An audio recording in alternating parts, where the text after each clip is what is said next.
The Papacy, its history, dogmas, genius, and prospects. Book 2, Chapter 14, of Penance and Confession.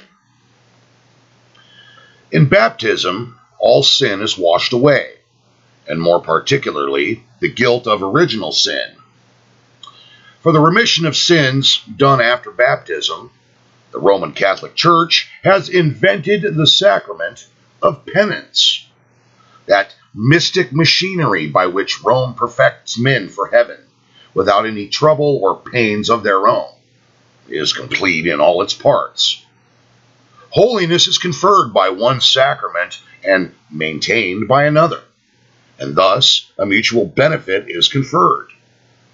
The people are enriched by the spiritual gifts of the Church, and the Church is amply recompensed and endowed with the temporal wealth of the people. Penance is the channel through which the blood of Christ flows into the soul and washes away the stains contracted after baptism, says the Catechism of Trent. It might have added with equal truth that it is a main channel by which the gold of the people flows into the treasury of Rome and repairs the havoc which the luxury and ambition of the clergy are daily making in the possessions of the Church.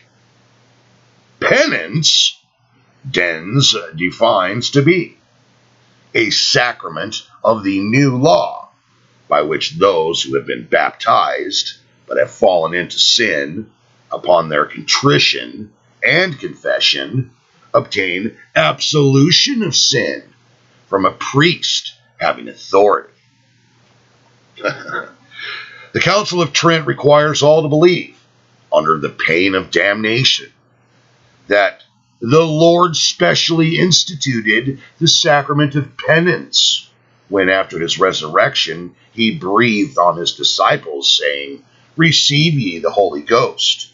Whosever sins ye remit, they are remitted unto them, and whosoever sins ye retain, they are retained."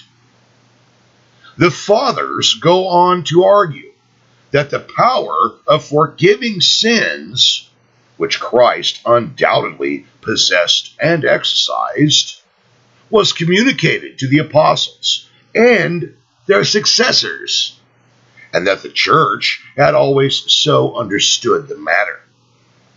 Of this last, however, the Council adduces no proof, unless we can regard as such the anathema which, with it, attempts to terrify men into the belief of this dogma.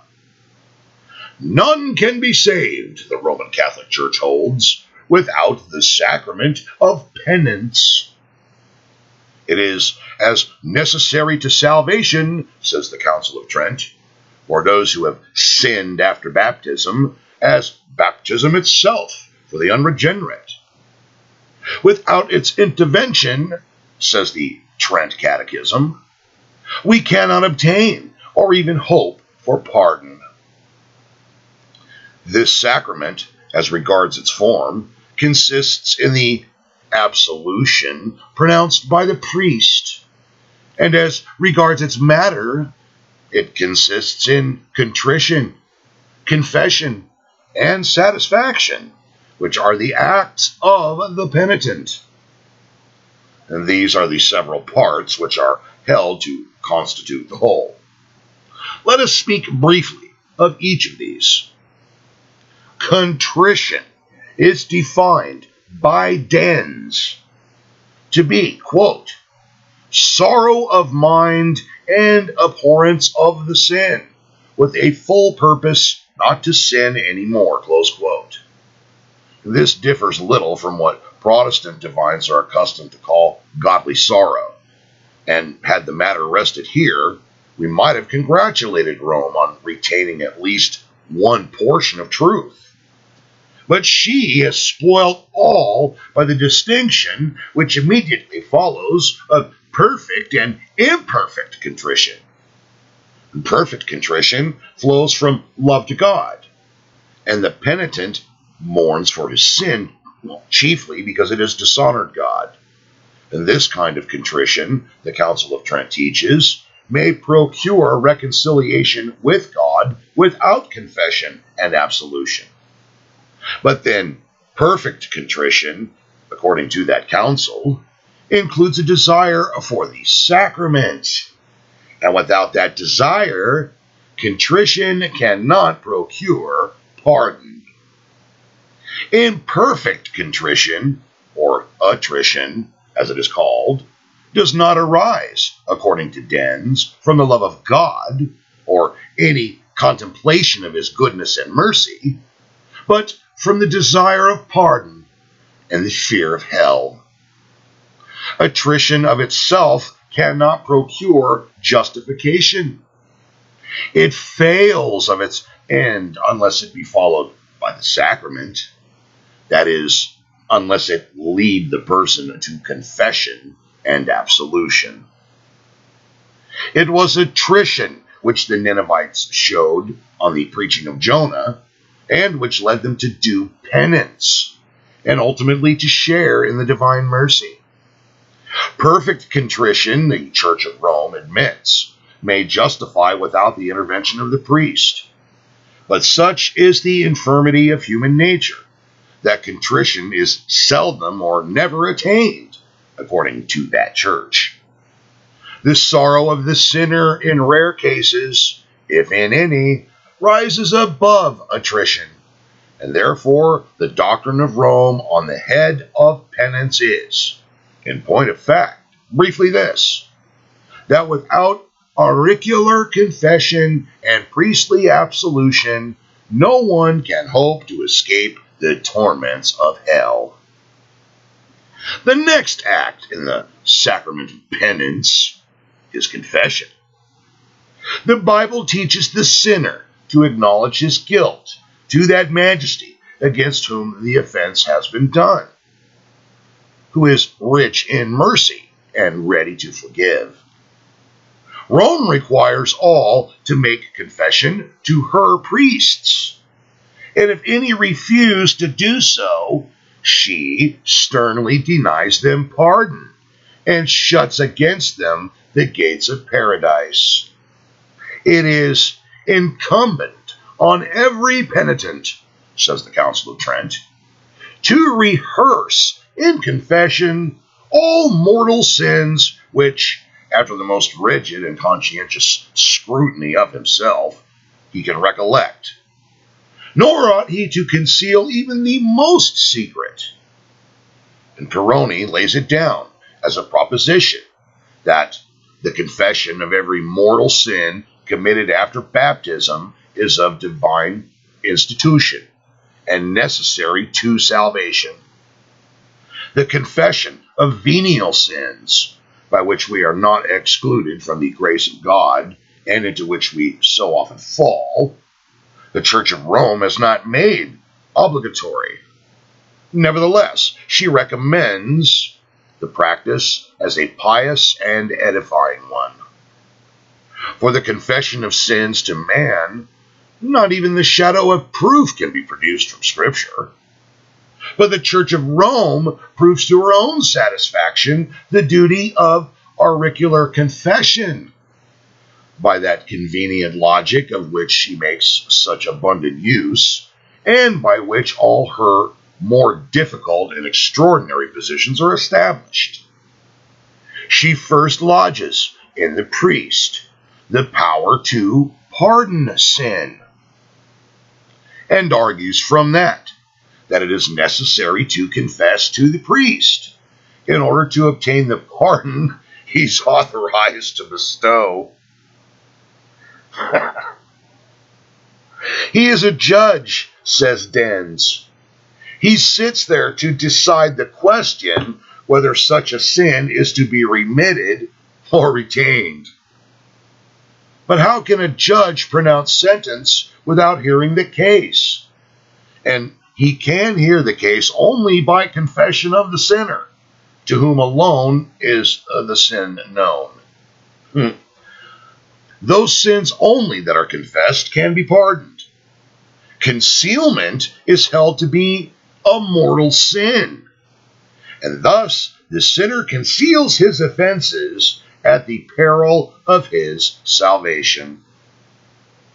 How Rome, consistently with this doctrine, provides for the pardon of those sins which the memory of the penitent does not enable him to recollect, she does not explain.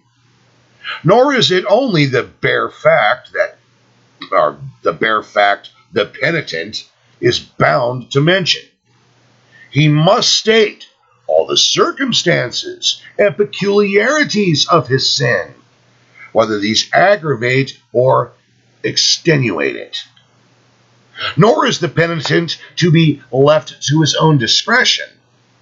The confessor is bound to interrogate and cross-question, and in doing so is at liberty to suggest new crimes and modes of sinning hitherto unthought of, and by sowing insidiously the seeds of all evil in the mind, to pollute and ruin the conscience he professes to disburden. There is no better school of wickedness on earth.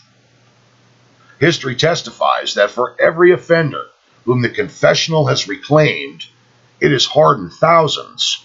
For one, it may have saved. It has destroyed millions. And what must be the state of that one mind, the confessor's, into which is daily poured the accumulated filth and vice of a neighborhood? He cannot decline the dreadful office, although he were willing. He must be the depository of all the imagined and of all the acted wickedness around him. To him, it all gravitates as to its center. Every purpose of lust, every deed of vengeance, every piece of villainy flows thither, forming a fresh contribution to the already fearful and fathomless mass of known wickedness within him. And this black and loathing mass he carries about with him. He carries it within him. His bosom is a very sepulchre of rottenness and stench, a closet lock and key of villainous secrets. Wherever he is, alone or in society, or even at the altar, he is chained to a corpse. The rank effluvia of its putrescence encompasses him like an atmosphere. That's putrescence encompasses him like an atmosphere. Miserable doom. He cannot rid himself from the corruption that adheres to him. His efforts to fly from it are in vain. Which way I fly is hell. Myself am hell. And to his mind we say this mass of evil must be ever present, mingling with all his feelings, polluting all his duties, and tainting at their very spring all his sympathies. How ghastly and foul must society appear to his eye. For to him, all its secret wickedness is naked and open. His fellow men are lepers, foul and loathsome, and he sniffs their horrid effluvia as he passes them. An angel could scarce discharge such an office without contamination. But it is altogether inconceivable how a man can discharge it and escape being a demon. The lake of Sodom, daily fed by the foul and saline springs of the neighborhood, and giving back these contributions in the shape of black and sulphurous exhalations, which scathe and desolate afresh the surrounding region, is but a faint emblem of the action and reaction of the confessional on society. It is a moral malaria, a cauldron from which pestiferous clouds daily ascend, which kill the very souls of men. Hell itself could not have set up an institution more ingeniously contriven to demoralize and destroy mankind. But the crowning point in the blasphemy here is the pardon which the priest professes to bestow.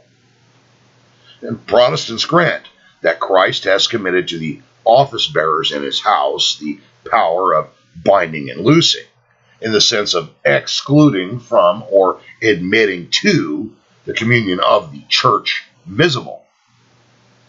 But it is a very different thing to maintain that ministers have the power, authoritatively and as judges, to pardon sin. This is the power which Rome claims. There is no sin which her priests may not pardon. Only the remission of the more heinous offenses she reserves to the higher orders of the clergy, while the most aggravated of all, namely those done against the persons and property of ecclesiastics, can be forgiven only by the Pope. And nevertheless, lest any true son of the church should die in mortal sin and so perish, the church has given power to all her priests to administer absolutions or absolution to persons in articulo mortis, in other words, at the point of death. But it is only in the article of death that they have such power, and then it is absolute, extending to all censures and crimes whatsoever. Insanity, isn't it? To pardon sin is the prerogative of God alone, and it must needs be awfully criminal in a poor mortal to mount the tribunal of heaven's justice and effect the high prerogatives of mercy and of condemnation. Of what avail is it that man forgives if still we underlie the condemnation of heaven? Will the fiat of a man like ourselves, standing in the same need of pardon with us, release us from the claims, or shield us from the penalty of a violated law? It is with God we have to do. And if he condemn, alas, it matters little that the whole world absolve. The pardon of Rome, it is equally impious to bestow or to receive. It is hard to determine whether the priest or the penitent acts the more guilty part. Rome's scheme of penance entirely reverses that of the gospel. In the one case, pardon is free, and in the other, it must be bought. It is not of grace, but of merit, for the penitent has complied with all the requirements of the church and is entitled to demand absolution. There is no discovery of the rich grace of God, nor of the boundless efficacy of a Savior's blood, nor of the sovereign power of the Spirit. All these are carefully veiled from the sinner, and he sees nothing but his own merit and the church's power. In the holy presence of God, the true penitent discovers at once his own and his sin's odiousness, and he goes away with the steadfast purpose that, as he has done iniquity, so, by the Spirit's help, he will do so no more forever. In the impure atmosphere of the confessional, the person is morally incapable of discerning either his own or his sin's enormity. Well, he confesses, but he does not repent, is absolved, but not pardoned, and departs with a conscience stupefied, but not pacified, to resume his old career. He returns after a certain interval, laden with new sins, which are remitted on as easy terms, and to as little purpose as before. And thus he is deluded and cheated through life, till all opportunity of obtaining the pardon which the Bible offers, and which alone is of any value, is gone forever. Chapter 15. of Indulgences. To dispense a gift so inestimable as the pardon of sin, and derive no benefit therefrom on her own account, was not agreeable to the usual manner of the papacy. At the beginning, Rome scattered with a liberal hand the heavenly riches without reaping, in return the perishable wealth of men. But it was not to be expected that a liberality so extraordinary and unusual should last always. In the 13th century, Rome began to perceive how the power of absolution might be turned to account as regards the mammon of unrighteousness. Formerly, men had earned forgiveness by penance, by fasting, by pilgrimage, by flagellation, and other burdensome and painful performances. But now, Rome fell upon the happy invention by which she contrives at once to relieve her votaries and to enrich herself. In short, she proclaimed the doctrine of indulgences. The announcement spread joy throughout the Catholic world, which had long groaned under the yoke of self-inflicted penances. This scourge was laid aside, the fast was forborne, and money substituted in their stead. The theory of indulgences is as follows. Christ suffered more than was required for the salvation of the elect. I'm sorry. To read this is just unbelievable that somebody actually believes this stuff. So let me start again. The theory of indulgences is as follows. Christ suffered more than was required for the salvation of the elect. Many of the saints and martyrs likewise have performed more good works than were requisite for their own salvation, and these, to which it is not uncommon to add the merits of the Virgin, have been all thrown into a common fund, which has been entrusted to the keeping of a church. Of this treasury, the Pope keeps the key, and whoever feels that his merits are not enough to carry him to heaven has only to apply at this ghostly depot, where he may buy, for a reasonable sum, whatever he needs to supplement his deficiencies. In this market, which Rome has opened for the sale of spiritual wares, money is not less indispensable than it is in the emporiums of earthly and perishable merchandise. The price varies, being regulated by the same laws which govern the price of earthly commodities. To cover a crime of great magnitude, a larger amount of merit is, of course, required, and for that it is but reasonable that a larger sum should be given. The Roman Catholic Church teaches that by the sacrament of penance, the guilt of sin and its eternal punishment are remitted, but that the temporal punishment is still due and must be borne either in this life or in purgatory. And this is the doctrine of Trent, in support of which the fathers bring their usual proof and anathema. I'm sorry. Whoever shall affirm that God always remits the whole punishment together with the fault, let him be accursed.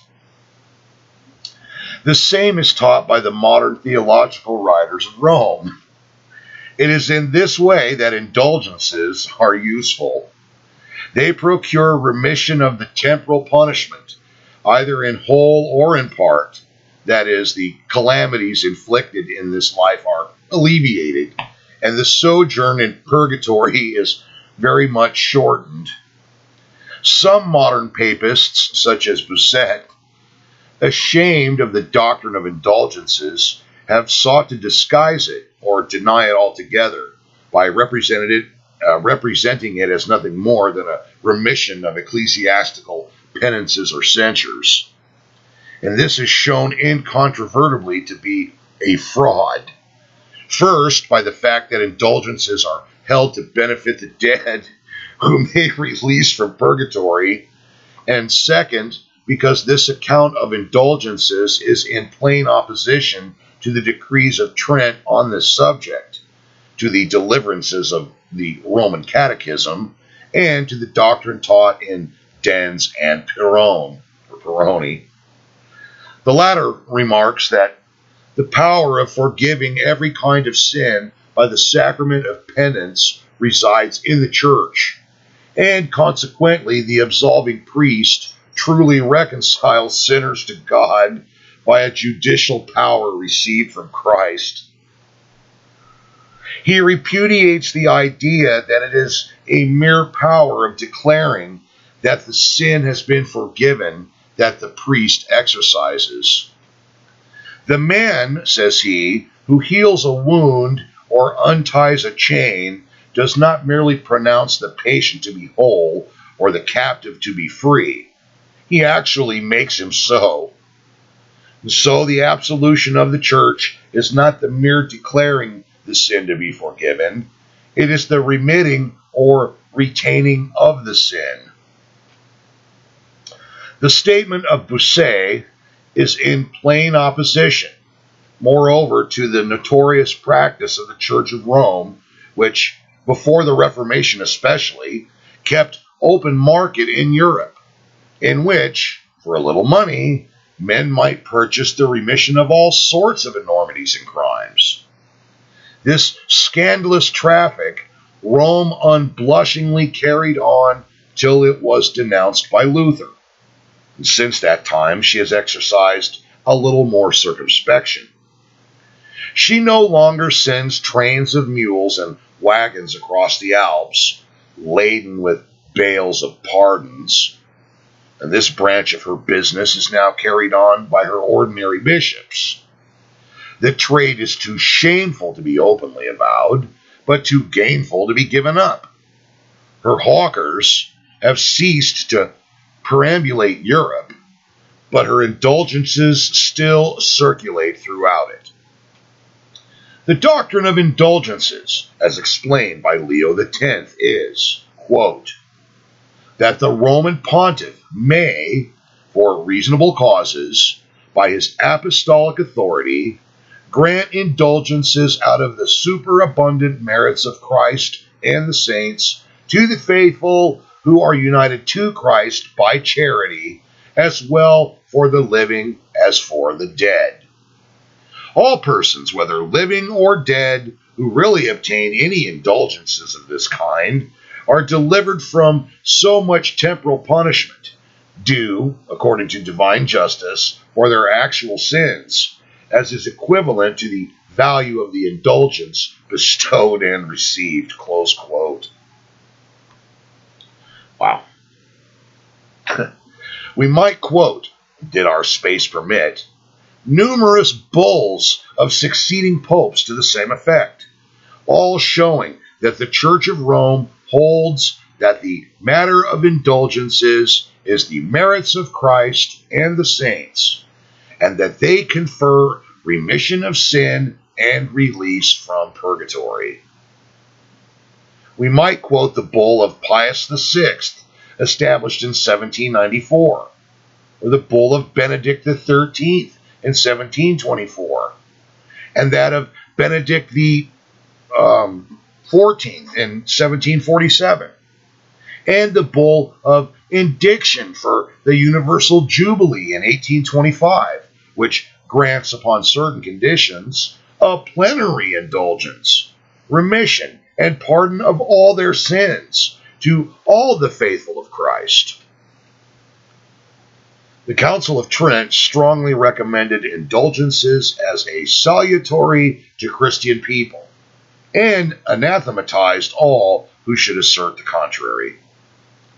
But as the scandal of Tetzel was still fresh in the recollection of Europe, the Council recommended no less strongly discretion in the distribution of Indulgences, and forbade all wicked gains accruing therefrom, a decree that was to little purpose, seeing no priest would be forward to own that his gains, however great, were of the kind to which the Tridentine prohibition had reference.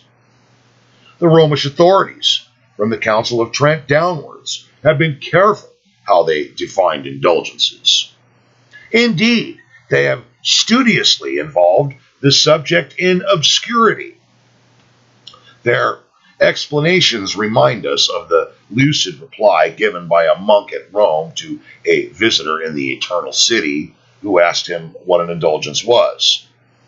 An indulgence, said the friar, crossing himself, an indulgence is a great mystery. Still, no reader of the least discrimination can fail to discover, through all the ambiguities and generalities by which popish writers seek to conceal the grosser features of this most demoralizing system, that indulgences carry all the power we have attributed to them. And such is the virtue ascribed to them by Dens, who tells us that they not only stay the censors of the church, but avert the wrath of God, and redeem the spirit from the fires of purgatory. The same is the doctrine of those books which have been compiled by the church for the instruction of her members. It is asked in Butler's Catechism, question, why does the church grant indulgences? We'll answer, to assist our weakness and to supply our insufficiency in satisfying the divine justice for our transgressions. Question, when the church grants indulgences, what does it offer to God to supply our weakness and insufficiency and in satisfaction for our sins? Answer, the merits of Christ, which are infinite and superabundant, together with the virtues and good works of his Virgin Mother, and of all the saints. We have alluded to the open and shameless manner in which this traffic in sin was carried on before the Reformation, and to that period we must go back in order to see the awful lengths to which the doctrine of indulgences has been, and still may be, carried. And that, in point of fact, whatever distractions or distinctions popish writers in modern times may make, it is an assumption of power on the part of the priests to pardon all sins, past and present, to remit all punishment, temporary and eternal. In short, to act in the matter of pardoning men with the full absolute authority of God. The preachers of indulgences at the beginning of the 16th century knew none of the distinctions of modern casuists, and for this reason that they spoke before the Reformation. Indulgences, says Tetzel, are the most precious and the most noble of God's gifts. This cross, pointing to the red cross which he set up wherever he came, this cross has as much efficacy as the very cross of Jesus Christ. Come, and I will give you letters, all properly sealed, by which even the sins that you intend to commit may be pardoned. I would not exchange my privileges for those of St. Peter in heaven, for I have saved more souls by my indulgences than the apostle by his sermons. There is no sin so great that an indulgence cannot remit, and even if anyone, which is doubtless impossible, if anyone had offered violence to the Blessed Virgin Mary, Mother of God, let him pay, only let him pay well, and all will be forgiven him. But more than this, said he, indulgences avail not only for the living, but for the dead. For that repentance is not even necessary. Priest, noble, merchant, wife, youth, Maiden, do you not hear your parents and your other friends who are dead and who cry from the bottom of the abyss? We are suffering horrible torments. A trifling alms would deliver us. You can give it, and you will not? At the very instant, continued Tetzel, that the money rattles at the bottom of the chest, the soul escapes from purgatory and flies liberated to heaven. And even since the Reformation, and more especially in countries where its light is not penetrated, we find this trade as actively carried on as ever, though without the extravagance and grossness of Tetzel. I was surprised, says the authoress of Rome in the 19th century, I was surprised to find scarcely a church in Rome that did not hold up at the door the tempting inscription of Indulgentia plenaria. 200 days indulgence, I thought, a great reward for every kiss bestowed upon the great black cross in the Colosseum. But that is nothing to the indulgences for 10, 20, and even 30,000 years that may be bought at no exorbitant rate in many of the churches. So that it is amazing what a vast quantity of treasure may be amassed in the other world with very little industry in this by those who are avaricious of the special wealth, the spiritual wealth, into which indeed the dross or riches of this world may be converted with the happiest faculty imaginable. You may buy as many masses as will free your souls from purgatory for 29,000 years at the Church of St. John Lateran on the festa of that saint, at Santa Bibiana on All Souls Day for 7,000 years at a church near the Basilica of St. Paul, and at another on the Quirinal Hill for 10,000 and for 3,000 years, and at a very reasonable rate. But it is in vain to particularize for the greater part of the principal churches in Rome and the neighborhood are spiritual shops for the sale of the same commodity. The writer may be permitted to state that on the cathedral gates in the south of France, particularly at Lyons, he has seen handbills posted announcing certain fêtes and promising to all who should take part in them and repeat so many Ave Marias a plenary indulgence, that is, a full remission of all their sins up to the time of the fête. Adrian VI decreed a plenary indulgence of all his sins to whomever should depart out of this life, grasping in his hand a hallowed wax candle. The same inestimable blessing did the pontiff promise to the man who should say his prayers on Christmas Day in the morning in the church of Anastasia at Rome. Sixtus IV granted an indulgence of 12,000 years to every man who should repeat the well-known salutation of the Virgin. Hail, Mary, etc. Deliver me from all evils and pray for my sins. Burnet mentions that he had seen an indulgence for 100,000 years. In other cases, indulgences have been granted to the person and his kindred of the third generation, so that it might be handed down to his posterity, like an estate or other property.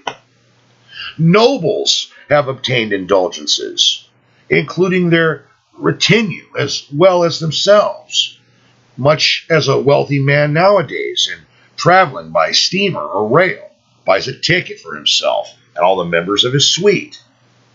Such companies, one should think, must have had a jovial journey to the other world, seeing however many of the debts of sin which they might contract by the way, they were sure of finding all scores clear at the end. Others have had blank indulgences given them, with power to fill in what names they pleased. Pardon me. The holders of such indulgences exercised a patronage of a very uncommon kind. They could appoint their friends and dependents to a place in paradise, in which, it would seem, there are reserved seats, just as in terrestrial shows, to which the holders of the proper tickets are admissible, however late they may arrive. Pardon me. There are also defunct indulgences, the comfort of the dead as well as of the living, having been studied. The process in this case is an extremely simple one. The name of the deceased is entered on the indulgence, and straightway a plenary remission is accorded him, and he is instantly discharged from the torments of the purgatorial fire. Indulgences have been affixed also to such things as medals, scapularies, rosaries, crucifixes, or rosaries, crucifixes.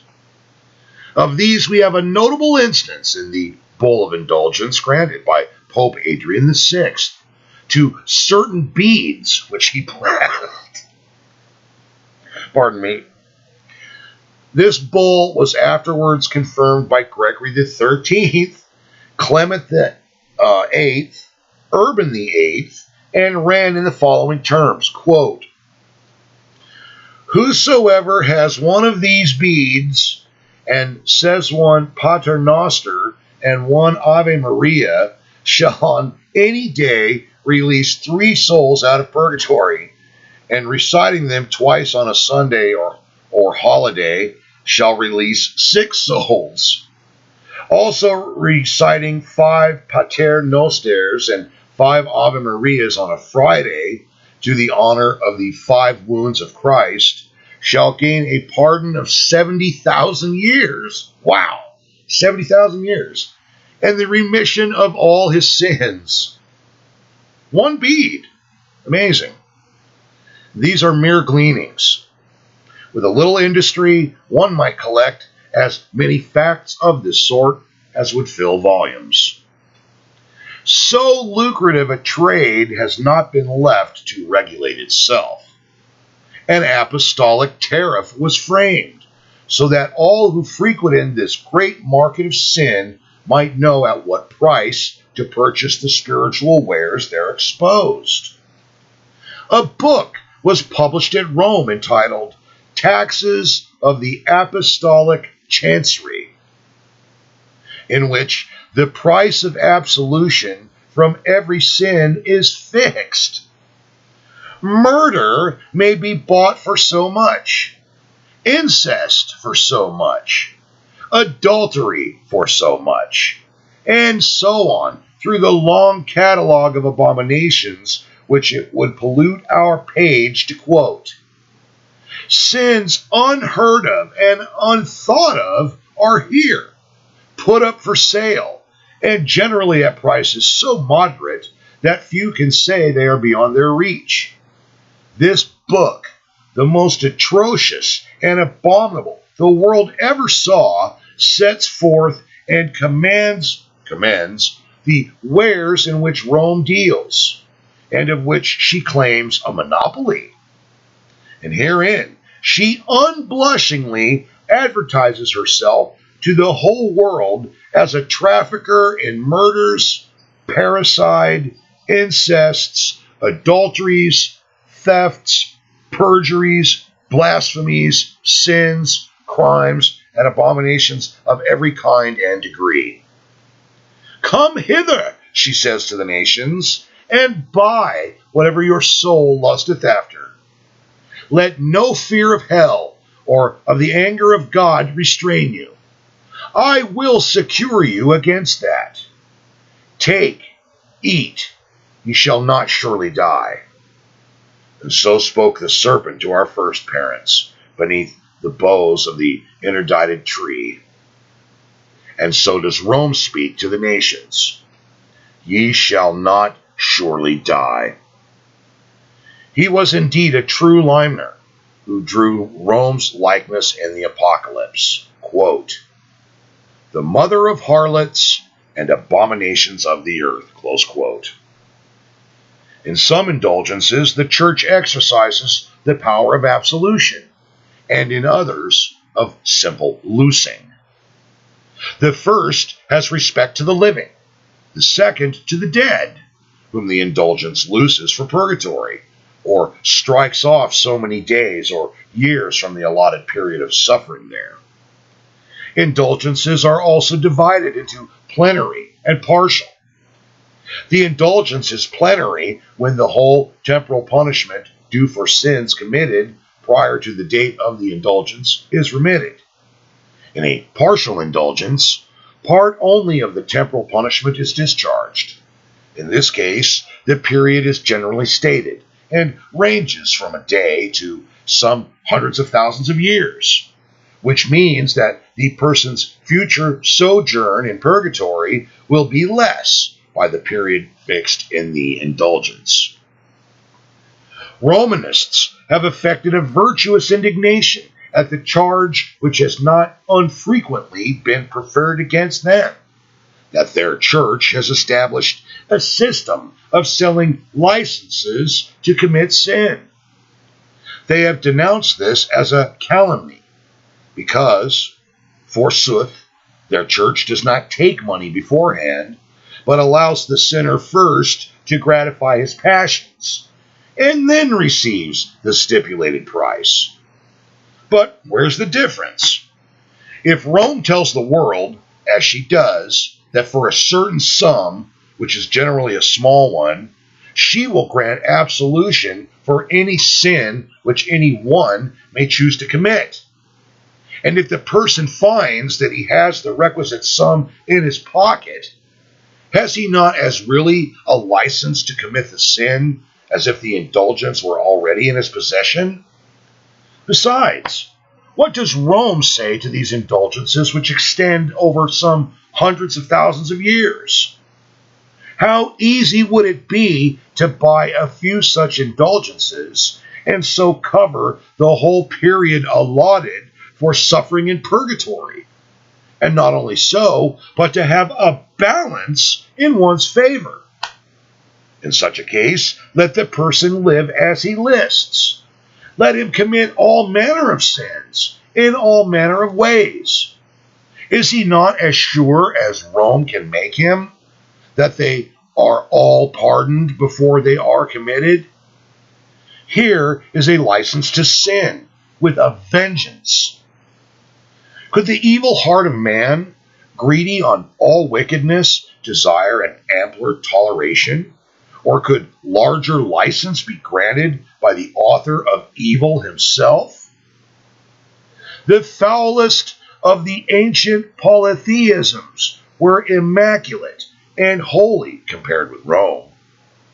Their principles tended to relax the restraints of virtue and generally to debase human nature.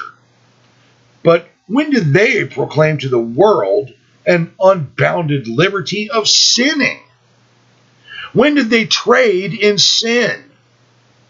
And all this Rome has done. Although hell were to empty itself upon the earth, it could not inflict a worse pollution than this spawn of Rome.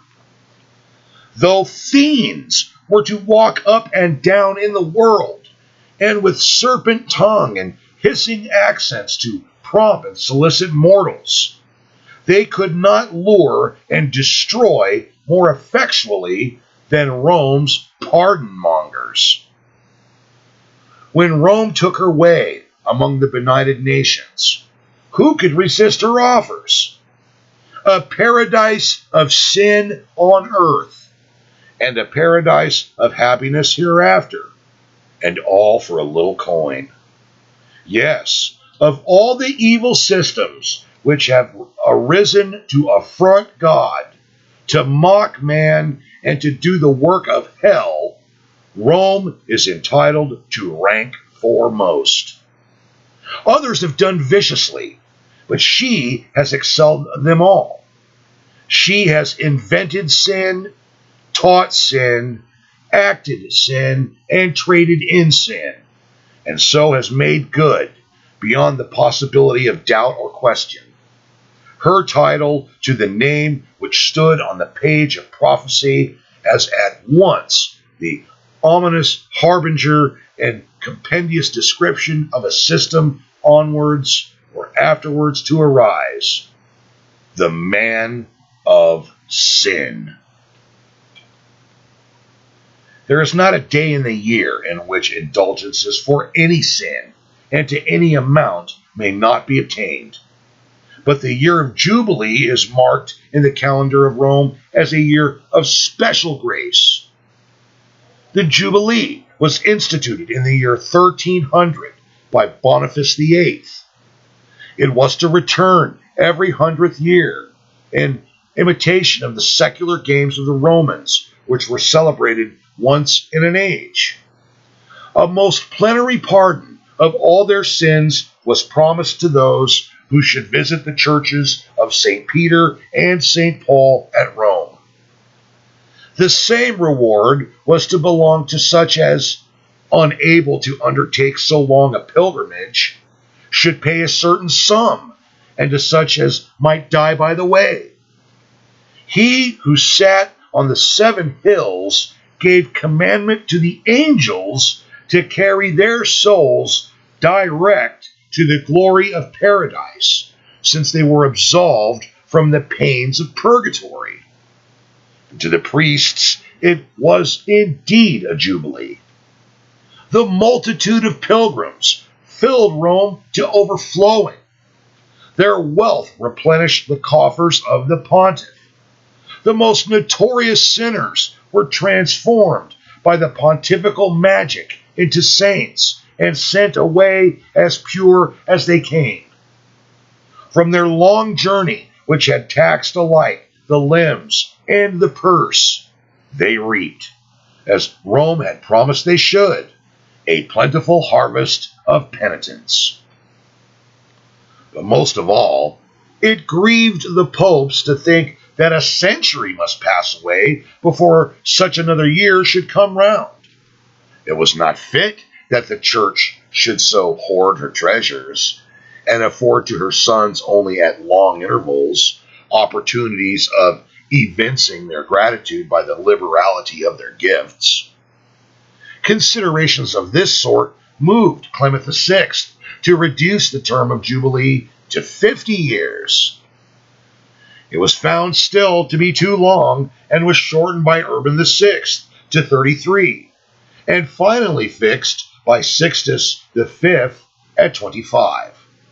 Thus, every quarter of a century does a whole shower of indulgences descend upon the papal world.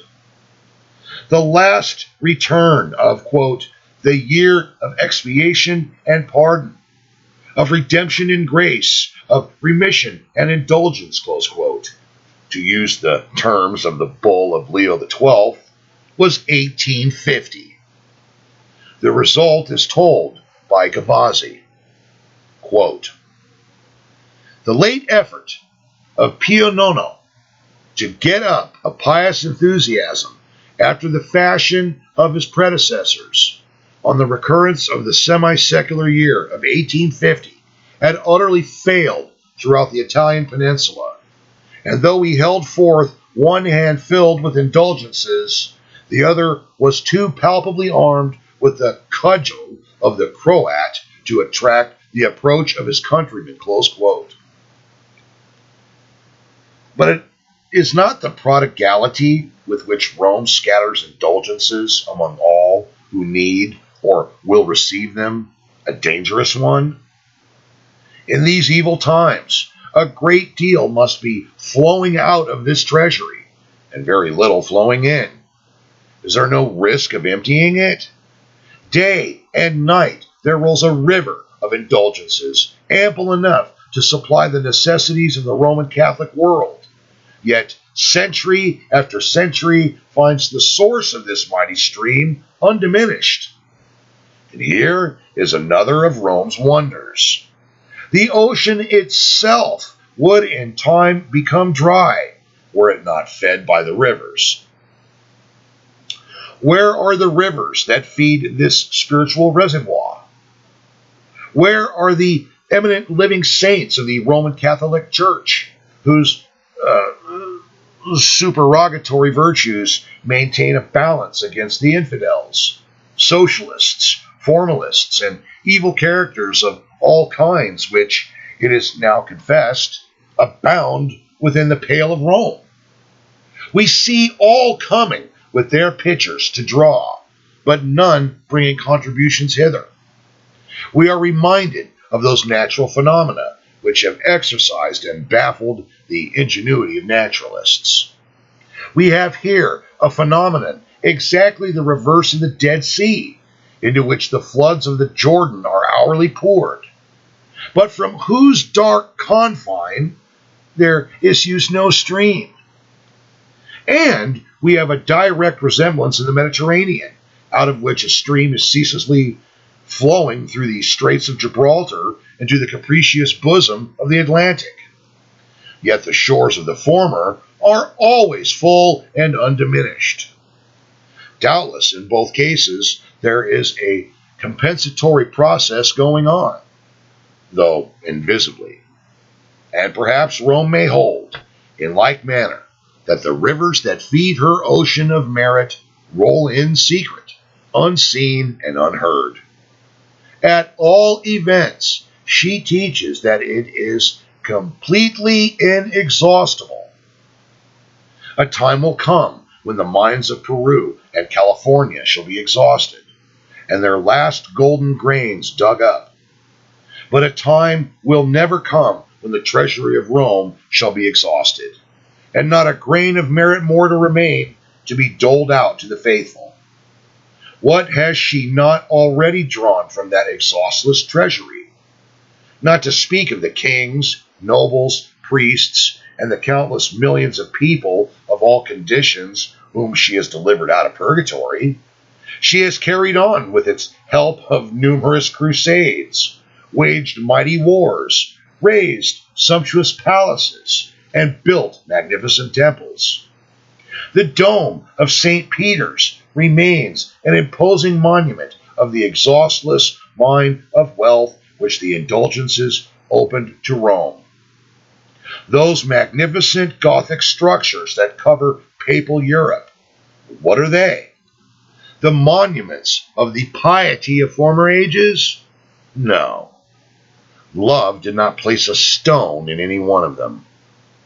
The power which raised these noble piles, full of grandeur and beauty though they be, was that of superstition acting on a guilty conscience. Every stone in them expresses so much sin.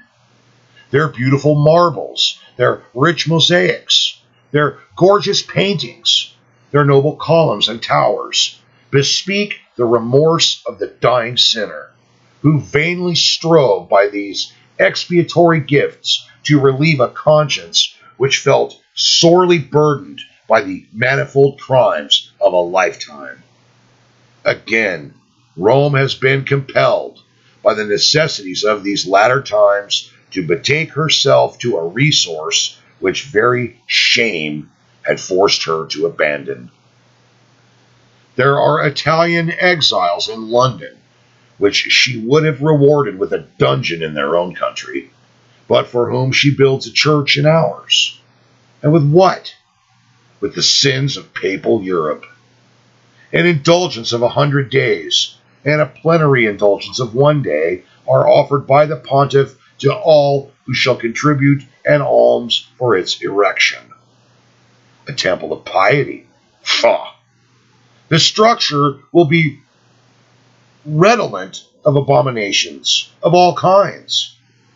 So profitable does Rome find this California of hers. After all that Rome has drawn out of the treasury of the church, She declares with truth that this treasury is every whit as full as it ever was. And she might add with truth that when centuries more shall have passed away, and their unnumbered wants shall have been supplied, it will not be a whit more empty than it is at this moment.